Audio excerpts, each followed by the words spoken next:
வணக்கம். தேசம் சிறப்பு செய்திகளுக்காக நான் உங்கள் ரேவதி குணால. இந்திய முஸ்லிம் சமூகத்தினரை ஓரங்கட்டுகிறேனா? தேவையற்ற குற்றச்சாட்டுகளை பரப்பாதே. ஜத்து சிவனேசன் சம்பந்தப்பட்டவர்களை கடுமையாக சாடினார். இந்திய முஸ்லிம் சமூகத்தினரோடு பேர ஆட்சிக்குழு உறுப்பினர் டத்து சிவனேசன் செவ்வாய்க்கிழமை சிறப்பு சந்திப்பு கூட்டத்தை நடத்தினார். இச்சந்திப்பில் பல இந்திய முஸ்லிம் சமூக இயக்கங்களின் பிரதிநிதிகளை சந்தித்து கருத்துக்களை பரிமாறிக்கொண்டனர். இந்த சந்திப்பிற்கு பின்னர் செய்தியாளர்களிடம் பேசிய அவர், இந்திய முஸ்லிம் சமூகத்தினர்களின் தேவைகளுக்கு வழங்கப்படும் என தெரிவித்தார். அவர்களின் சமய விவகாரங்களில் நாம் தலையிட முடியாது. மற்றபடி சமூக விவகாரங்களில் தலையிட்டு அவர்களின் தேவைகளுக்கு உதவிகள் வழங்க தயாராக உள்ளதாக கூறினார். என் பேர் முகமது ஆரிஃப் பின் அலியா. நான் பேராக் இந்திய முஸ்லீம் சங்கம் தலைவர். இன்றைய ஒரு சந்திப்பு கூட்டம் வைபி தத்து சிவனேசனோட. இன்றைக்கு நாங்கள் சந்திக்க நோக்கமே அதாவது சமுதாயம் சம்மந்தப்பட்ட வேலைக்காக வேண்டி வந்திருந்தோம். இன்றைக்கு என்னென்னு சொன்னாக்கா, நாங்கள் பேராக் இந்திய முஸ்லீம் சங்கம் சார்பாக வந்த நோக்கம் என்னென்னு சொன்னாக்கா, இங்கே நாங்கள் பேராக் இந்திய முஸ்லீம் சார்பாக நிறையா சமூக சேவைகள் நிறையா செஞ்சுக்கிட்டு இருக்கிறோம். அந்த அடிப்படையில் தத்து சிவனேசன் சார்பாக என்ன உதவி அவங்களால நம்மளுக்கு செய்ய முடியும் அப்படின்றது மெயினாக சமூகம் சம்மந்தப்பட்டதில் என்னென்னு சொன்னாக்கா, தனிச்சு வாழ்கிற தாய்மார்கள், நம்ம வறுமை கோட்டு கீழே உள்ளவங்களுக்கு மாணவர்கள் கல்வி மேம்படிப்பு போகிறதுக்கு அது நம்ம இது வரைக்கும் செஞ்சுக்கிட்டு இருக்கிறோம். அதனால் என்னென்னு சொன்னாக்கா, நம்ம வைபி பார்க்க நோக்கம் என்னென்னு சொன்னாக்கா, அரசாங்கம் மூலிமா அவங்க நம்மளுக்கு என்ன உதவி செய்ய முடியும்.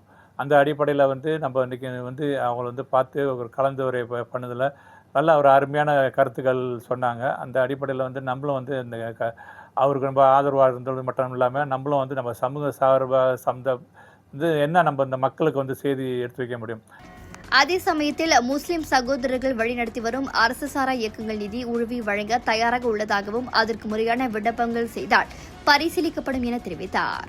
அவர்கள் மதத்தால் வேறுபட்டிருந்தாலும் இனத்தால் இந்தியர்கள் என்ற அடிப்படையில் வசித்து வருவதால் பேரா மாநிலத்தில் இந்திய விவகாரங்களுக்கான தலைவர் என்ற முறைகள் அவர்களின் சமூக நலன், பிள்ளைகளின் கல்வி நடவடிக்கைகளுக்கு உதவிகள் வழங்கப்படும் என டத்து சிவனேசன் உறுதியளித்தார். நல்ல சலுகைகள் அவர் தலைமையில் சிறந்து செய்து கொண்டு வருகிறார். அந்த அடிப்படையில் நாங்கள் பல 6 கோரிக்கைகள் அவர்கள்ட்ட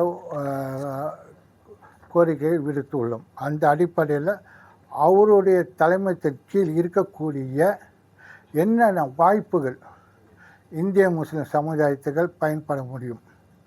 அடுத்தபடியாக